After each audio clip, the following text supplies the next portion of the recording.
नाजरीन, आप देख रहे हैं द लोकल जर्नलिस्ट और इस वक्त हमारे बीच मौजूद हैं डॉक्टर शकील अख्तर साहब।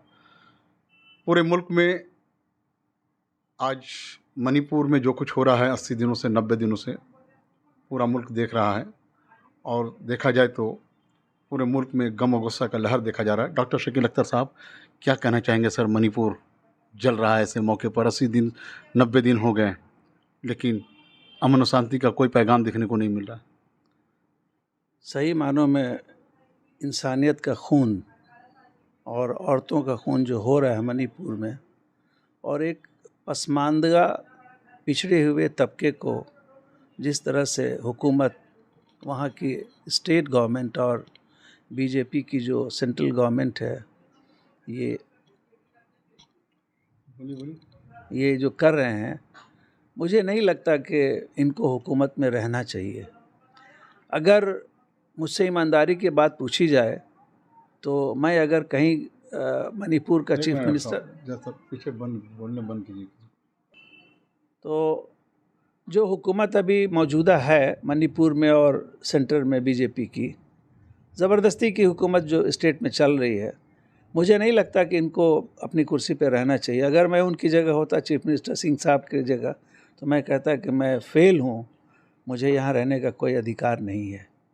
मगर ये क्या है कि गद्दी की लालच, ओहदे की लालच इतनी ख़राब चीज़ हिंदुस्तान में होती जा रही है कि एंटी ह्यूमन लोग हैं वो लोग राज कर रहे हैं। आप बताइए कि एक औरत का खून होता है, रेप होता है और 66-64 दिन के बाद उसको FIR किया जाता है, और वो कब होता है? जबकि वहाँ का नेट खुलता है, इंटरनेट, और जब फ्लैश होने लगता है सोशल मीडिया पे, तब हुकूमत जागती है और उसको ये होता है। देखिए, मुझे सबसे दुख ये हो रहा है कि पार्लियामेंट चल रहा है, पार्लियामेंट में अपोजिशन के लोग जो भी हैं, जिस पार्टी के भी हैं, वो तो हिंदुस्तान के ही लोग हैं, हमारे अपने लोग हैं, हमारे अपने भाई बहन हैं जो आज अपोजिशन में बैठे हैं। तो उनको बोलने का मौका नहीं दिया जा रहा है, डिबेट का मौका नहीं दिया जा रहा है इस इशू पे। ना तो हमारे हेल्थ मिनिस्टर साहब बोल रहे हैं, ना PM साहब बोल रहे हैं, ना प्रेसिडेंट कुछ बोल रही हैं, ना स्पीकर बोल रहे हैं, ना अपर हाउस में चेयरमैन साहब बोल रहे हैं। बहुत ताज्जुब की बात है। डॉक्टर साहब, एक सवाल होगा मेरा यहाँ पर, जहाँ देखा गया कि पिछले दिनों मुल्क में जो नफ़रत का माहौल रहा है और धीरे धीरे मेन स्ट्रीम मीडिया चैनल के ज़रिए जिस तरह से दिन और रात हिंदू मुसलमान, शेड्यूल कास्ट, शेड्यूल ट्राइब, जो नफ़रत का एक माहौल कभी कोई रिलीजन के नाम पर हो या गाय के नाम पर देखा गया है कि लोगों का लिंचिंग किया गया, यहाँ तो देखा जा रहा है सर आदमी के इंसान के लाश पर हुकूमत कर रहा है सर। इनफैक्ट जो आप कह रहे हैं शमशू भाई, मैं उससे एग्री करता हूँ कि ये जो RSS गवर्न बीजेपी हुकूमत है, मेरी बात गौर से सुनिएगा, RSS गवर्न बीजेपी हुकूमत, ये इनका यही काम है कि देश को तोड़ो, लोगों को तोड़ो, जलाओ, मारो, काटो और हिंसा की लहर इतनी फैला दो कि देश के दूसरे मुद्दे पर लोगों को सोचने का दिमाग ही नहीं रहे, मौका ही नहीं रहे। अच्छा डॉक्टर साहब, एक सवाल यहाँ पर ये है कि जहाँ देश में महिलाओं को एक सम्मान दिया जाता रहा है, वहाँ पर महिला का हस्बैंड सरहद पर चौकीदारी करता है और उसके साथ इस तरह की नाजेबा हरकत सर, जिससे पूरा महिला समाज पर एक बुरा असर पड़ रहा है सर। देखिए, ऐसा है शमशू भाई कि एक अंधे इंसान को आप हाथ में पिस्तौल पकड़ा दें या रबर का छड़ी पकड़ा दें, उसको कुछ समझ में नहीं आएगा, उसको लगेगा कि पिस्तौल ही अच्छी चीज़ है, वो चला देगा। ये वैसे ही अंधे लोग हैं, ये लिविंग डेड हैं, ये लोग लिविंग डेड। इनके अंदर ह्यूमैनिटी नाम की कोई चीज़ नहीं है, ह्यूमन की कोई कदर नहीं है। और मैं कहता हूँ कि human being is not important, being human is more important than human beings. फिर एक चीज़ देखा गया कि 80-90 दिनों के बाद CBI से इंक्वायरी का क्या मामला लगता है आपको? ये किस तरह का डिसीजन है सर? नहीं, ये तो फोर्स्ड डिसीजन है, फोर्स्ड। जब हमारे माननीय सुप्रीम कोर्ट के CJI साहब ने, चंद्रचूड़ साहब ने, जब इस पर ज़ोर से बोला है और कहा है कि अगर आप नहीं सुनते हैं तो मैं सुनने का रास्ता बनाऊंगा, मैं उनका पूरे हिंदुस्तान के उन अवाम की तरफ से शुक्रिया अदा करता हूँ CJI साहब का कि उन्होंने इंसानियत के नाम पे जो बहुत बड़ा फ़ैसला लिया है, इसका अजर उनको दुनिया और आखिरत में जहाँ भी, जिस मज़हब से भी बिलोंग करते हो, उनको मिलेगा।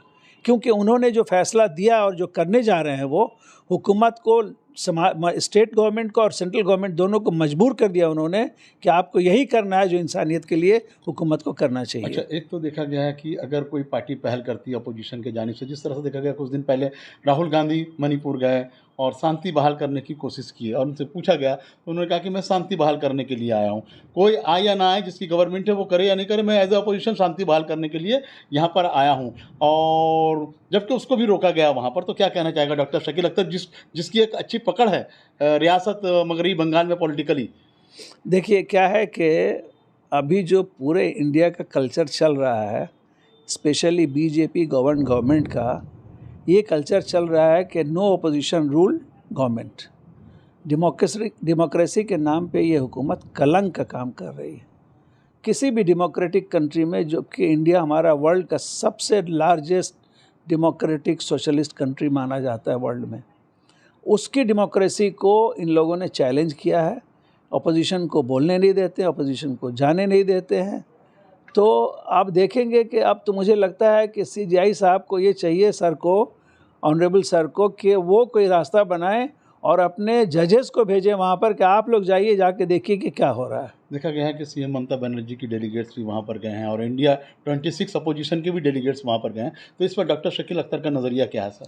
देखिए हम लोग जो भी मैं खुद कांग्रेस में था, अभी मैं तृणमूल कांग्रेस के साथ जुड़ा हुआ हूँ काफ़ी दिनों से, और दीदी के साथ मैं 1984 से काम करता हूँ, जबकि वो पहली बार जीत करके MP हुई थी हमारी, तो कांग्रेस में थी उस टाइम।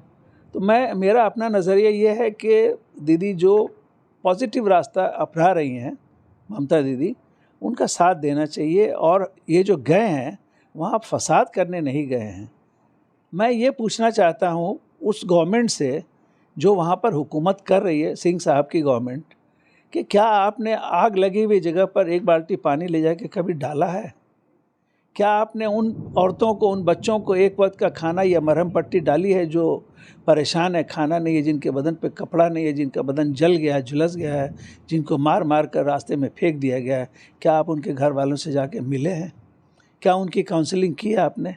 क्या कभी ये भी सोचा है कि ये हमारे वोटर्स हैं, जो इंडिया की डेमोक्रेटिक कंट्री के वोटर्स हैं, उनका बहुत राइट होता है, बहुत हक होता है, और उन्होंने आपको चुन कर भेजा है।